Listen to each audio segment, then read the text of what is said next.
ప్రియులారా, ఆయన చెప్పాడు కదా వారి దగ్గర మనం మౌనంగా ఉండి, ప్రభువా ఇదిగో ఈ దుష్టుడు నా మీద రేగుతున్నాడు, ఇదిగో అపవాది ఎన్నో విషయాలలో నా మీదకి తీసుకొని వస్తున్నాడు, ఇదిగో నాకు నెమ్మది లేకుండా చేస్తున్నాడు, కలవరం చేస్తున్నాడు, నా సాక్షి మీద దెబ్బ కొడుతా ఉన్నాడు, నాకు విలువ లేకుండా చేస్తున్నాడు అయ్యా, ఇదిగో నా భక్తి జీవితాన్ని వాడేం చేస్తున్నాడు, పాడు చేస్తున్నాడు, కాబట్టి నీవే నాకు సహాయం చేయమని ప్రియులారా మనం మౌనంగా ఉండడం.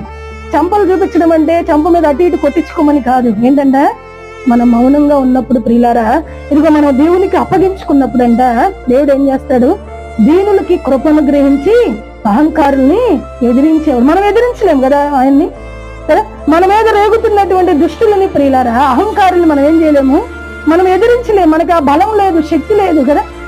అయితే ఎవరు ఎదిరిస్తారంట, మనం ఎప్పుడైతే ఆయనకి లోబడతామో ప్రియులారా, ఎప్పుడైతే ఆయనకి అప్పగించుకుంటామో నా వల్ల కాదయ్యా అని ఆయన ఏం చేస్తాడు, మన పక్షాన ఎదిరించడానికి నిలబడతాడు.